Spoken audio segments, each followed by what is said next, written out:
భారీ వర్షాల కారణంగా కామారెడ్డి పట్టణంలో భారీగా నీళ్లు వచ్చి చేరాయి. ప్రధానంగా మనం జిఆర్ కాలనీలో, ఎందుకంటే దీని పక్కనే ఉన్న కాల్వ ద్వారా నీళ్లు వెళ్తున్న క్రమంలో పూర్తిగా ఇళ్లలోకి నీళ్లు వచ్చి చేరిన పరిస్థితి. కాలనీలో పూర్తిగా సుమారు 30 ఇండ్ల వరకు ఉంటాయి. ఆ ఇండ్లన్నీ కూడా 7 మీటర్ల మేర నీరు వచ్చి చేరడంతో పూర్తిగా ఇండ్లలోకి భారీగా బురద వచ్చి చేరింది. ఇంటి యజమానులు అయితే ఇంటిని క్లీన్ చేసుకుంటున్న పరిస్థితి నెలకొంది. చూడొచ్చు వారి పరిస్థితి ఎంత అగమ్య గోచరంగా ఉంది. వారి ఇంట్లోకి బురద రావడము, ఆ ఇంట్లోకి ఉన్న వస్తువులన్నీ కూడా చెడిపోవడము, బయట పారేసి క్లీన్ చేస్తున్న పరిస్థితి. దీనివల్ల మున్సిపాలిటీకి సంబంధించిన నీరు కూడా దాంతో క్లీన్ చేస్తున్నారు. ఎంతో ఆశగా కట్టుకున్న ఇల్లు దాని అంతా కూడా నీటి రావడం ఒక్కసారిగా ధ్వంసమైంది. దీనివల్ల చాలా ఇబ్బందులు, కష్ట నష్టాలు వచ్చి కడుక్కుంటున్న పరిస్థితి. ఎందుకంటే ఎంతో మంచిగా ఉన్న ఇల్లుని ఒక్కసారిగా నీటి రూపంలో రావడం దీనికి అందరికీ వారి కలిసి వేసింది. వారిని అందరు కూడా పూర్తి స్థాయిలో ఈ వర్షం రావడం, దీనికి ఈ కాలనీకి నీరు రావడం, 2 రోజుల పాటు ఇక్కడే నీళ్లు ఉండడం, సుమారు 12-13 గంటలు ఈ ఇళ్లలోనే నీళ్లు ఉండడం ప్రధానంగా వారికి బాధ కలిగిస్తుంది. ఆ ఇంటిలోకి వెళ్ళి వారందరూ కూడా ఆ ఇంటిని శుభ్రం చేసుకున్నారు. చూడొచ్చు ఆ ఇంట్లో ఉన్న వస్తువులని చెడిపోయిన పరిస్థితి. వారి బాధ వర్ణాతీతం. ఎందుకంటే ఒక ఇంటిలో ఉన్న సామాన్ అంతా కూడా, వస్తువులని కూడా బయట పారేసుకున్నాయి, కడుక్కొని ఇంట్లో పెట్టుకోవాలి. దీనివల్ల వాళ్ళు ఎంత నరకయాతన పడుతున్నారో వారి మాటలకి చెప్పనక్కర్లేదు. ఎందుకంటే మనం కూడా చూద్దాం వారి దగ్గరికి వెళ్ళి వాళ్ళు ఎంత ఇబ్బందులు పడుతూ కడుక్కుంటున్న పరిస్థితి. దీనికి సంబంధించి ఆ ఇల్లు ఎన్ని రోజులైంది ఇక్కడికి వచ్చి ఇంటిని కడుక్కోవడం ఎంత కష్టం అవుతుంది, ఎంత ఇబ్బందులకు గురవుతున్నారు. దీనికి అందరికి సంబంధించి ఆ ఇంటికి సంబంధించిన కుటుంబ సభ్యులు ఉన్నారు. వారిని అయితే పలకరిద్దాం. వారిని పలకరిస్తే వారి మాటల్లో వర్ణాతీతం ఏముంటుంది అనేది. అమ్మ, మీ పేరేంటమ్మా? స్వరూప అండి. ఇక్కడికి వచ్చే ఎన్ని సంవత్సరాలు అయింది అసలు? ఈ ఇల్లంతా ఇట్లా 4 సంవత్సరాలు అవుతుంది. ఏమైందమ్మా? భారీ వర్షం వచ్చింది, 12 గంటలు నీళ్ళు ఇక్కడ మీ ఇంట్లో ఉన్నాయి. అవునండి, ఒక్కసారిగా వచ్చేసినాయండి నీళ్ళు. ఒకసారికి బయటకు వెళ్ళడానికి ఎటు ఆప్షన్ లేదు మాకు. సో అందరం పైన ఎక్కేసి నిల్చున్నాము. నీళ్ళు ఒక ఫ్లోర్ మొత్తం కంప్లీట్గా నిండిపోయి ఇంట్లో ఉన్న ఫర్నిచర్ అంతా అన్ని ఏవి కూడా మనకి మళ్ళీ రీయూజ్ చేసుకోవడానికి రాకుండా మొత్తం అన్ని పాడైపోయినాయి.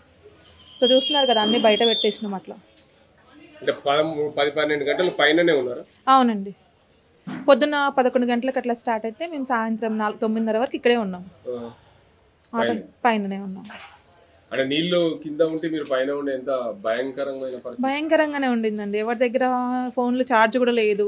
సో న్యూస్ రోల్ అవుతుంది, బంధువులు, కుటుంబ సభ్యులు, దూరంగా ఉన్న వాళ్ళందరూ ఫోన్లు చేసి వాళ్ళే టెన్షన్ పడ్డాము. ఇక్కడ మేము బయటపడతామో లేదో మాకు క్లారిటీ లేదు. సో మేము కూడా టెన్షన్ పడ్డాము చాలా. పిల్లలు ఉన్నారు మాతో పాటు, పెద్దవాళ్ళు ఉన్నారు, షుగర్ పేషెంట్స్ ఉన్నారు.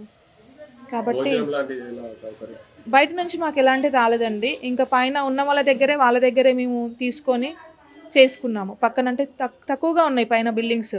ఓవరాల్గా మాకు 2-3 బిల్డింగ్సే ఉన్నాయి కాలనీ, 2 ఫ్లోర్స్ ఉన్నవి.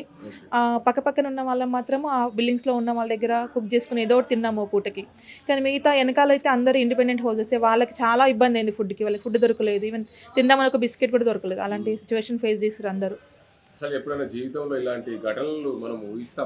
లేదండి, ఎప్పుడు వినడం ఇక్కడ జరిగిందని న్యూస్లో విన్నాం తప్ప ఎప్పుడు మేము ఇట్లా ఫేస్ చేస్తామని అనుకోలేదు. ఇది ఇక్కడ జరగడం అనేది చాలా బాధాకరం. మరి ఏంటంటే ఇలాంటిది ఎవరికి జరగకూడదు. ఎందుకంటే కంప్లీట్గా ప్రతి ఒక్కరు వాళ్ళ ఫ్యామిలీస్ని ఎంత బాగా ఎస్టాబ్లిష్ చేసుకున్నారో ఒక్కసారిగా మొత్తం పోయింది. ఏం లేదు తిరిగి చూసుకోవడానికి. మళ్ళీ మొదటి నుంచి స్టార్ట్ చేయాలి. మళ్ళీ 1 రూపీ నుంచే స్టార్ట్ చేయాలి. సో ఎంత స్టార్ట్ చేసినా మళ్ళీ ఈ స్థాయికి మళ్ళీ రీచ్ అవ్వడానికి ఇంకా ఎన్ని ఇయర్స్ పడుతుంది అనేది అందరికీ పెద్ద క్వశ్చన్ మార్క్ అది. సో అందరికీ వెహికల్స్ వెళ్ళిపోయినాయి వాటర్లోకి. మాది కూడా కార్ వెళ్ళింది. మా కాలనీ నుంచి ఒక 10-15 కార్లు వాటర్లో పోయినాయి, బైక్స్ పోయినాయి. అన్నిటికంటే ముందు ఇంట్లో చాలా వాల్యుబుల్స్, సర్టిఫికేట్స్, ఇవన్నీ అంటే కష్టపడి కొనుక్కోవచ్చు, అడ్జస్ట్ కావచ్చు. సర్టిఫికేట్స్ కూడా వాటర్లో పోయినాయి, అందరు ఎడ్యుకేషన్ సర్టిఫికేట్స్ అన్నీ కూడా. సో అట్లా కూడా చాలా లాస్ అయినాం మేము. ఒక్కొక్క ఇల్లు సుమారుగా తక్కువ అనుకున్న 10 నుంచి 15 లక్షలు లాస్ అయిందండి. ఎందుకంటే ఇంట్లో ఉండే ఎలక్ట్రానిక్స్ ఇవన్నిటికీ చాలా కాస్ట్ పడతాయి. ఎలక్ట్రానిక్స్, బట్టలు, పిల్లల ఎడ్యుకేషన్. మొన్న అకాడమిక్ ఇయర్ స్టార్ట్ అయింది కాబట్టి వాళ్ళు స్కూల్ బుక్స్ అవన్నీ మొత్తం పోయినాయండి. ఏమీ మిగలలేదు ఎవరికి. సో ఎవరికి ఇప్పుడు ఇంట్లో నుంచి వస్తువు ఏదన్నా యూజ్ చేసుకుందామంటే ఏది యూజ్ చేసుకోవడానికి లేదు. కంప్లీట్గా అన్నీ పాడైపోయినాయి. కొద్దిసేపు వచ్చి వాటర్ వెళ్ళిపోయినాయి అంటేనేమో మళ్ళీ ఆరబెట్టుకొని రీయూజ్ చేసుకోవడానికి ఉంటుంది.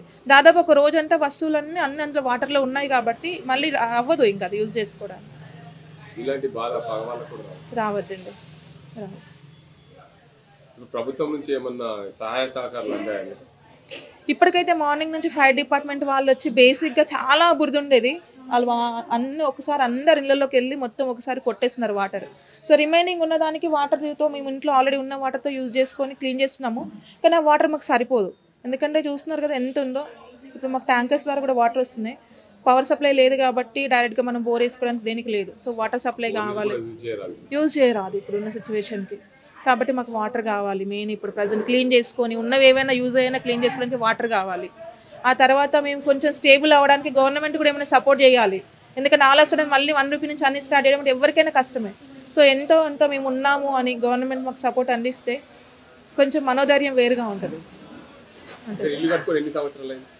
మేము వచ్చేసి రెంటర్స్ సార్, మేము 4 yearsగా రెంట్గానే ఉంటున్నాము. లాస్ట్ ఇయర్ కూడా వచ్చినాయి వాటర్, కానీ చాలా తక్కువ వచ్చినాయి.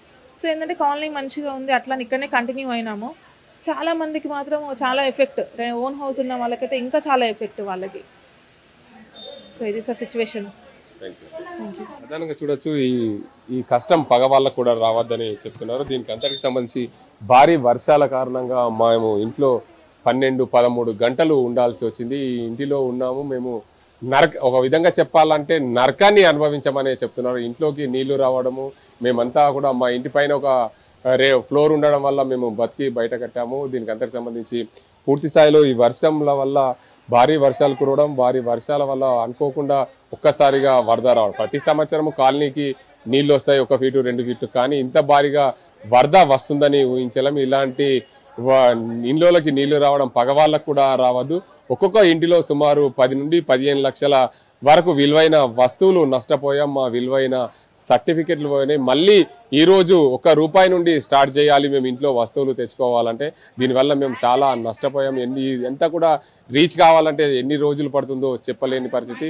మా ఇంట్లో చిన్నపిల్లలు ఉన్నారు, పెద్దలు ఉన్నారు, షుగర్ పేషెంట్స్ ఉన్నారు. దీనివల్ల మేము చాలా నరకాన్ని అనుభవించామని చెప్తున్నారు కుటుంబ సభ్యులు. భారీ వర్షాలకు కామారెడ్డి పట్టణం అంతా ధ్వంసమైంది. వర్షాల వల్ల ఇళ్లలోకి నీరు వచ్చింది. 4 రోజులుగా ఇళ్లలో నీరు నిలిచిన పరిస్థితి నెలకొంది. మనం జిఆర్ కాలనీలో ఉన్నాం కామారెడ్డి పట్టణంలో. ప్రధానంగా జిఆర్ కాలనీలో 6 ఫీట్ల మేరకు నీరు వచ్చిన పరిస్థితి చూడొచ్చు. ప్రధానంగా నీరంతా కూడా ఇలా ఎలా వచ్చిందో కట్టు కనిపిస్తున్న పరిస్థితి ఉంది. ఎందుకంటే ఈ మనిషి ఎత్తు నీరు రావడం ప్రధానంగా ఎంతో ఇబ్బందులు పడ్డారు కాలనీ వాసులు. దీనికి అంతటికి సంబంధించి పూర్తి స్థాయిలో వారి ఫర్నిచరు, వారికి సంబంధించిన వస్తువులన్నీ కూడా ధ్వంసమయ్యాయి. అసలు వారి ఇల్లులాగా లేదనే చెప్పచ్చు. మొత్తానికి కాలనీలో అయితే ప్రతి ఇంట్లో కూడా ఇదే పరిస్థితి నెలకొంది. కాలనీకి ఇంట్లో నుండి పూర్తిగా నీరుని అంతా కూడా తోడేస్తున్న పరిస్థితి నెలకొంది. దీనికి అంతటికి సంబంధించి కాలనీ వాసులు అయితే చాలా ఇబ్బందులు పడుతున్నారు. మనం కాలనీ అంతా కూడా బురదమయంగా మారిన పరిస్థితి నెలకొంది. దీనికి అంతటికి సంబంధించి ఏదైతే రెస్క్యూ టీం కూడా పూర్తి స్థాయిలో దీని అంత ధ్వంసమైన దాన్ని అంతా కూడా కాలనీని అంతా కూడా క్లీన్ చేస్తున్న పరిస్థితి కనిపిస్తుంది. చూడొచ్చు కాలనీలో ఇక్కడ ఇంట్లో ఉన్న ఇంటికి సంబంధించిన వస్తువులని కూడా బయట పారేసి వాళ్ళ ఇల్లును క్లీన్ చేసుకుంటున్న పరిస్థితి. వారు కూలీలో పెట్టి ఇల్లును శుభ్రం చేసుకుంటున్నారు. ఇక్కడ ఇంటికి సంబంధించిన యజమానులు ఉన్నట్లున్నారు, వారిని తెలుసుకుందాం. ప్రధానంగా ఇల్లుకు సంబంధించి దీనికి అంతకు సంబంధించి ఇల్లు అయితే క్లీన్ చేస్తున్నా కనిపిస్తుంది. సుమారు ఇక్కడ వరకు కూడా నీళ్ళు వచ్చాయి. ఏమేమి ఖరాబ్ అయినా మీ ఇంట్లో ఏంటి పరిస్థితి?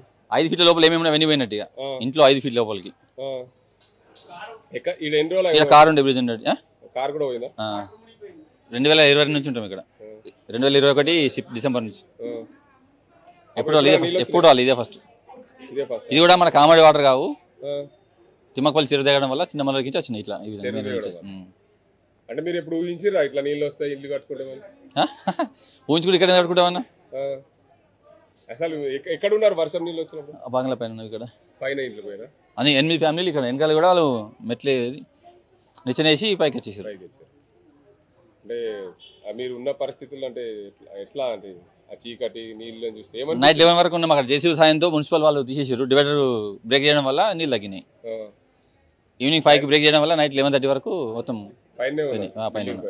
11 జేసీబీలో బయటకు వెళ్ళిపోయినాను. ఏం జరిగింది అసలు? 5-6 గంటల పైన ఉన్నావు కదా?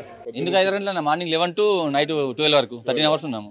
13 అవర్స్ ఉన్నాం. ప్రధానంగా చూడొచ్చు 13 గంటలు మేము పైన ఇంటి పైనే ఉన్నామని చెప్తున్నారు. దీనికి అంతటికి సంబంధించి ఇంటికి సంబంధించి కాలనీ వాసులు అయితే అసలు మేము ఊహించలేదు ఇలా నీళ్లు వస్తాయని. కానీ అనుకోని ఘటనల వల్ల నీళ్ళు వచ్చినాయి. చిన్నమల్లారెడ్డి తిమ్మకపల్లి చెరువు తెగిపోవడం వల్ల చిన్నమల్లారెడ్డి గుండా మా కాలనీకి నీళ్ళు వచ్చినాయి. దీనికి అంతా కూడా మేము ఊహించిన పరిణామం. మా ట్రాక్టర్ అదేవిధంగా కారు కూడా ధ్వంసమైందని చెప్తున్న పరిస్థితి. ఇది ఇక్కడ పరిస్థితి. కెమెరా సాజింతో గంగారెడ్డి, RTV, కామారెడ్డి జిల్లా. తెలుగులో న్యూస్ కి ఫాస్టెస్ట్ యాప్ ఇప్పుడు టోటల్లీ న్యూ అవతార్లో జస్ట్ 5 seconds లో కంప్లీట్ న్యూస్. సోషల్ మీడియాలో ట్రెండ్స్ కి one stop solution. Live TV app voice search option తో ఇప్పుడే డౌన్లోడ్ చేయండి లేదా అప్డేట్ అయిపోండి. యాప్ లింక్ డిస్క్రిప్షన్ లో ఉంది.